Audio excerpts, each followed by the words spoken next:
Seronoknya kalau bos tak ada kan, tak adalah dengar suara dia yang bingit tu. Tambah-tambah lagi kalau dia menjerit kan. Betul-betul. Tapi Kamilah, nasib baik tak ada CCTV kat sini. Kalau tak, kantoi kita pula nanti. Tak ada. Assalamualaikum. Sibuk ya? Salam. Bos. Gosip ya? Bos, kita lepak kejap je. Sekarang pukul berapa? Bos, kami lepak kejap je. Kejap je. Kejap. Banyak kejap ni. Bos, tadi kan kita cakap pasal orang lain. Please, bos, jangan kejap, bos. Gosip semua tu. Inilah waktu etika bekerja ni macam mana? Saya rasa... Kita cakap pasal orang lain tadi. Pasal lain. Bos lain. Bos kita sayang bos. Bos cantik. Macam itulah ya. Macam itulah. Bila orang dah buat sana. Cantiklah.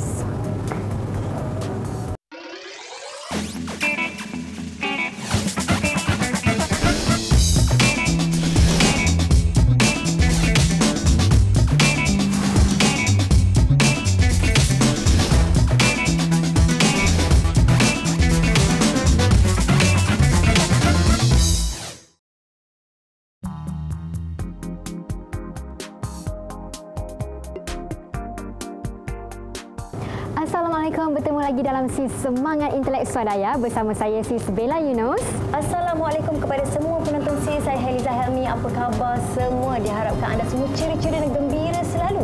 Dengan cerita ramai yang bagi tahu mereka ramai balik awal untuk tengok Sis. So kita nak ucapkan terima kasih banyak-banyak. Alhamdulillah. Terima kasih banyak. Alhamdulillah. Memang kita orang terharu sangat dengan sokongan anda semua di rumah.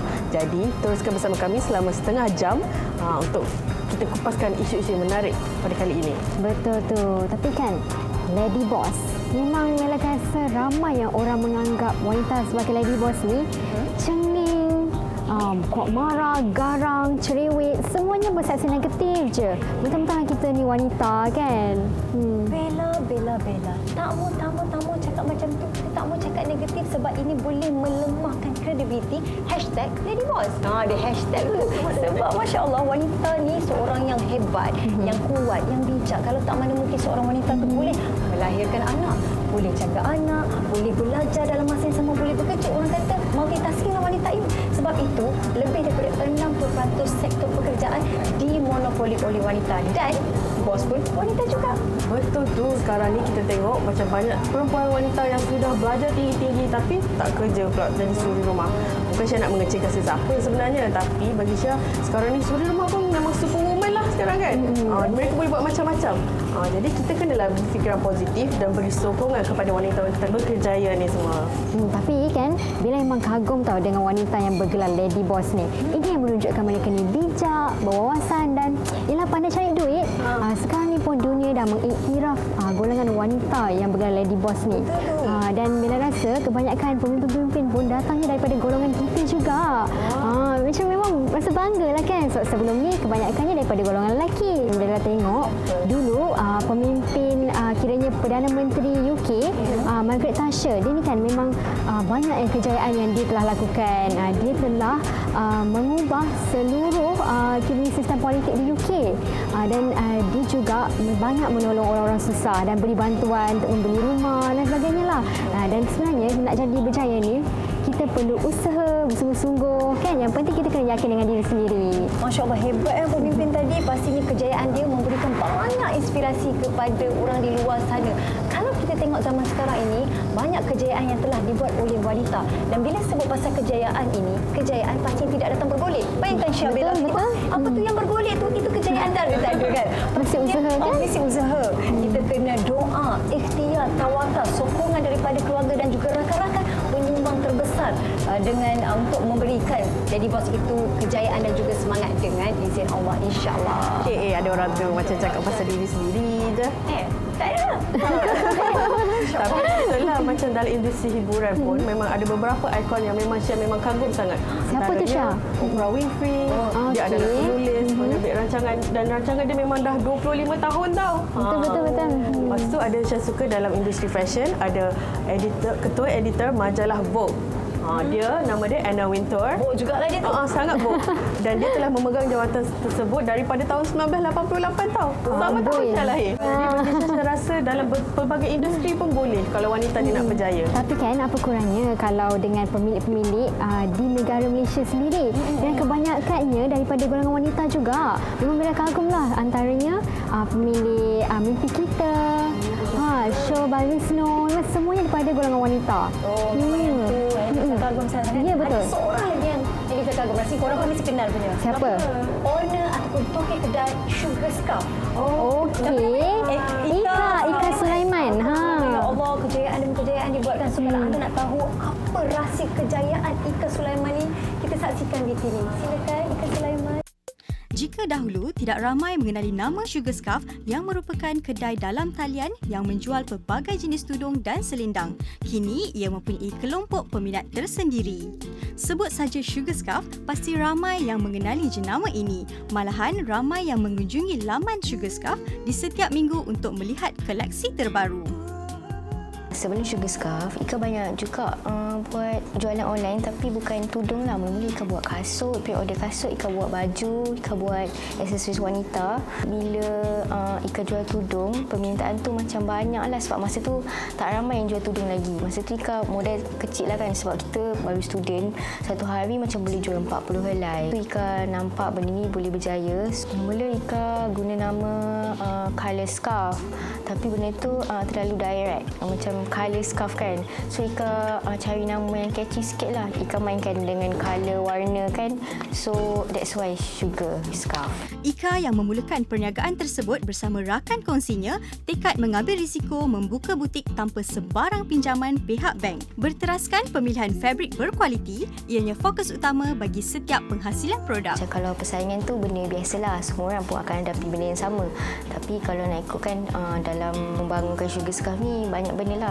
Kena tipu, kain berlubang, lambat dapat barang, tukang jahit problem, staff problem. Kita nak lebih banyak stok tapi tak boleh nak buat. Lepas tu customer bertambah. Kat dalam Sugar Scarf, kita sentiasa cari idea baru lah untuk kekalkan Sugar Scarf dalam industri ni. Dan customer pun mainkan peranan juga kan. Sekarang ni lah Ika rasa benda tu yang buatkan Sugar Scarf naik. Ika ingin berterima kasih lah kepada semua customer yang selama ni sokong Ika. So untuk kekalkan dalam industri kita kena sentiasa cari idea baru. Walaupun pasangan suami isteri Zul dan Ika sudah bergelar tauke butik Sugar Scarf, istilah goyang kaki tidak pernah wujud. Menggerakkan 3 butik yang terletak di Shah Alam, Johor Bahru dan Wangsa Melawati, Ika berharap mampu menambah cawangan Sugar Scarf di beberapa negeri dalam tempoh terdekat.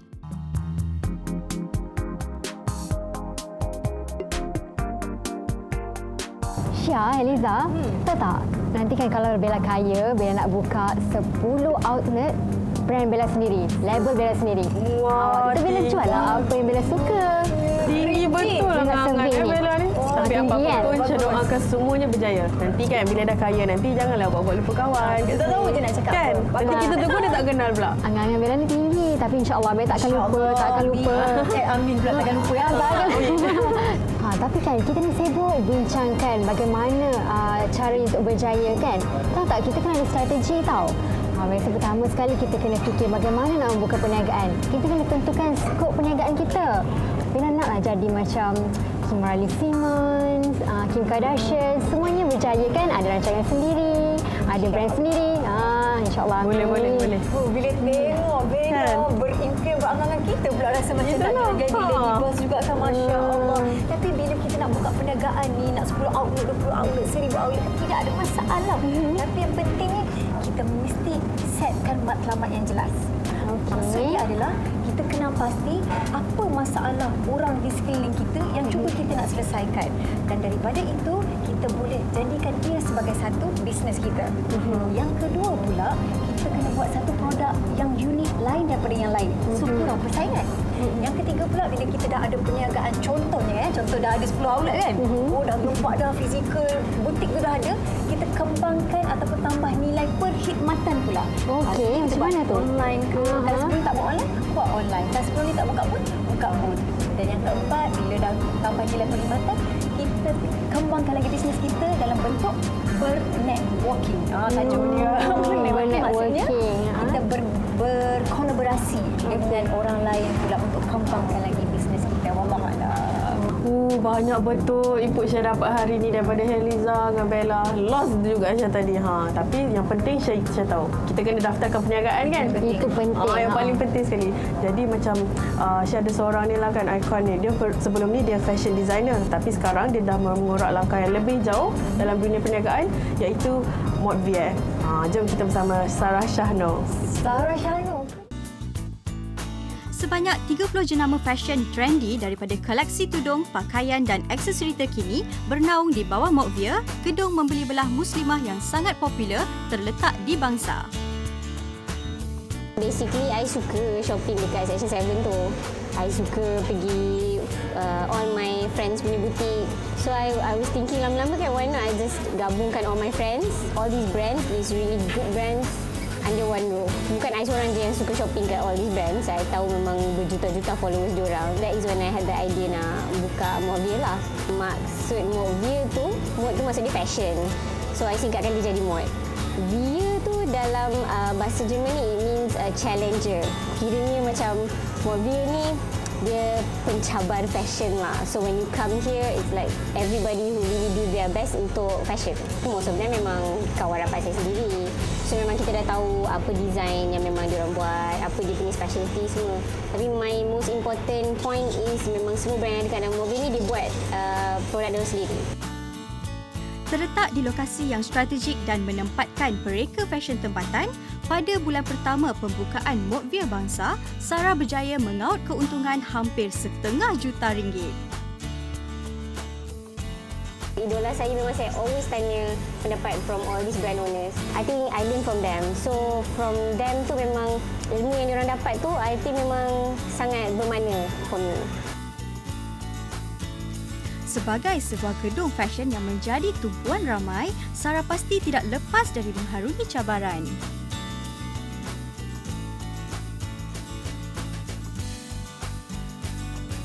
Cabaran, mungkin orang cakap I perempuan, so macam susah nak manage. Especially sebab I ada juga staff lelaki. So dari segi tu mungkin susah sikit lah. And some of the brand owners dekat dalam Modvier ada juga yang lelaki. So mungkin cara pemikiran tu berbeza. Tapi saya rasa senang sebab semua orang in the end dia punya motif dia adalah untuk buat bisnes. The other cabaran is for me nak harmonikan semua the brand owners. Sebab semua ada style masing-masing. So macam mana I nak pastikan dia orang duduk dalam Modvier ni dia nampak sama, dia nampak serasi. So that was one of the challenges. Macam kita buat bisnes mesti kita nak untung kan.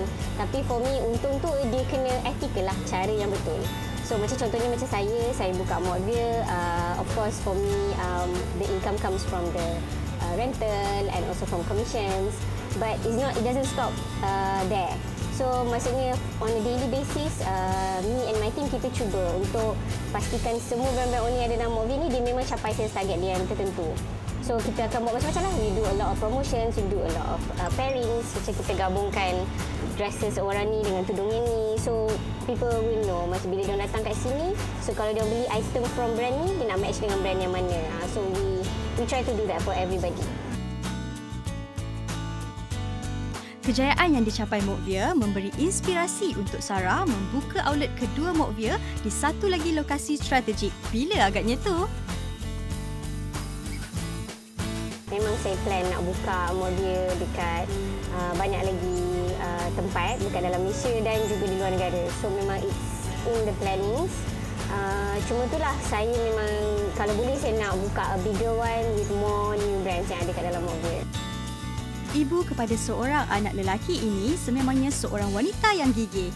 Tidak hairanlah baru setahun jagung menguruskan Modvier, namanya sudah gah di Persada Busana Muslimah.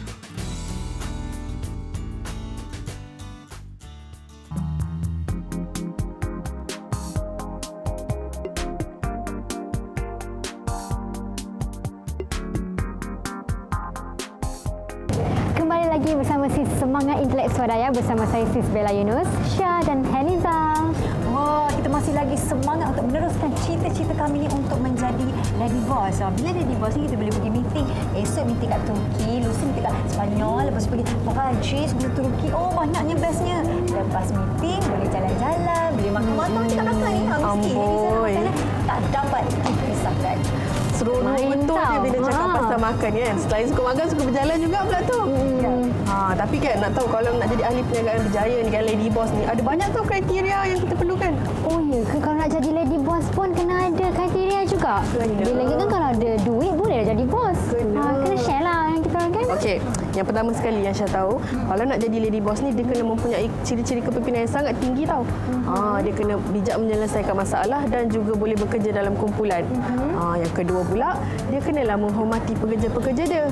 Tanpa pekerja-pekerja siapalah lady boss tu kan.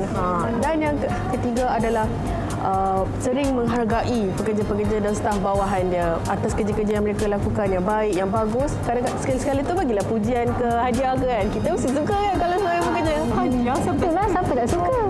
Masya Allah, ni salah seorang lady boss yang memang TikTok memang walah, yang memang Liza respect sangat. Kita nak berkenalan dengan pengusaha butik Bella Amara. Jom kita saksikan sambil-sambil tu kat belakang kami ada makanan. Jadi kami bertemu lagi lah. Banyak. Bye. Baru-baru ini, butik kedua berkonsepkan chic, klasik dan stylish mula dibuka di Seksyen 7 Shah Alam. Pengasas bersama iaitu pasangan suami isteri Karl Shamsuddin dan Belle Al-Yahya menghasilkan kolaborasi hebat. Tercetusnya idea nak buat Bella Amara ni sebab masa tu kita nak cari extra duit untuk kahwin. So dari tu kita decide untuk buat satu bisnes. Kita start dengan RM1,000.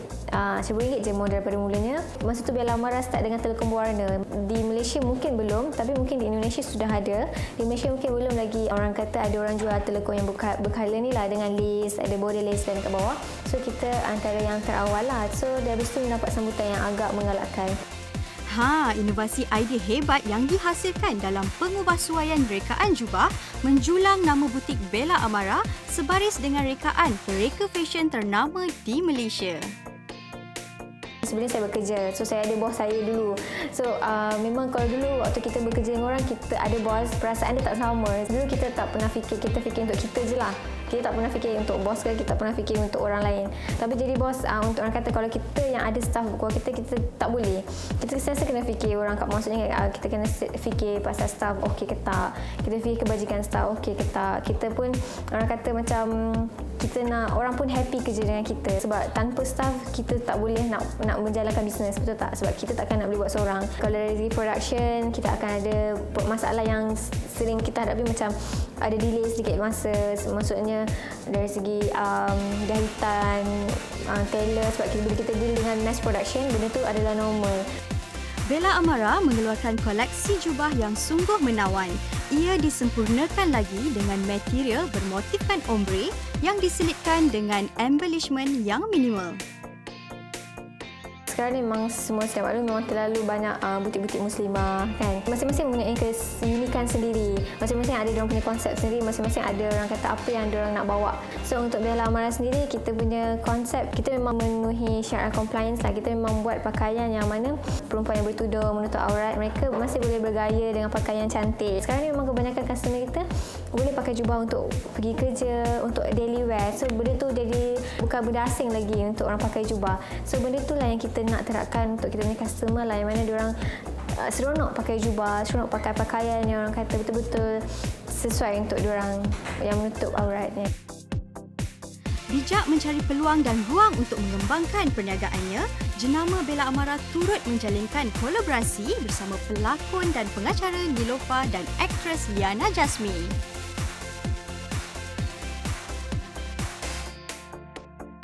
Saya tak ada meletakkan seseorang sebagai saya punya ikon atau inspirasi. Saya cuma saya meletakkan target lah, apa yang saya nak. Okey, contohnya macam saya nak apa untuk Bella Amara ni. Saya nak ada Bella Amara International, yang mana contoh kita buka di Singapura, Brunei, ataupun yang paling best sekali di London.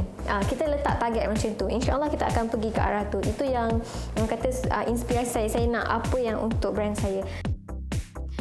Sememangnya usaha yang dilakukan Belle Al-Yahya dalam memajukan pakaian muslimah haruslah diberi pujian.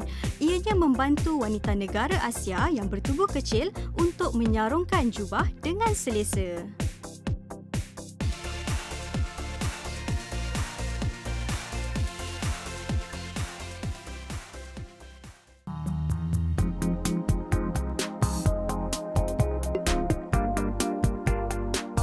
seronok kan jadi lady boss ni?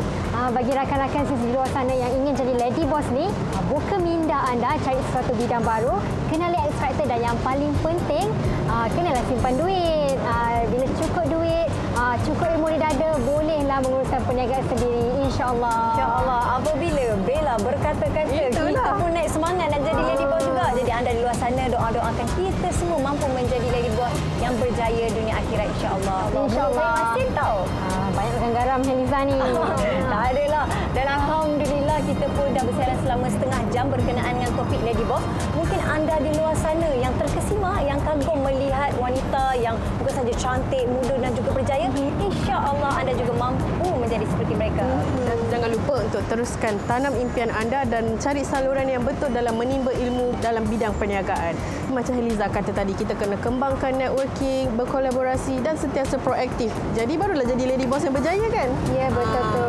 Dan bagi rakan-rakan sis di luar sana, jangan lupa like Facebook kami Sis TV9, #SisMy di Twitter dan kongsikan aktiviti anda di Facebook dan juga Instagram. Dan follow kami di Instagram Sis TV9 untuk kongsikan macam-macam lah kan? Ya, insya-Allah. Dan jangan lupa temu janji kita seperti biasa minggu hadapan di satu kafe yang sangat kreatif. Mana ni? Mana tu? Boleh saya tahu?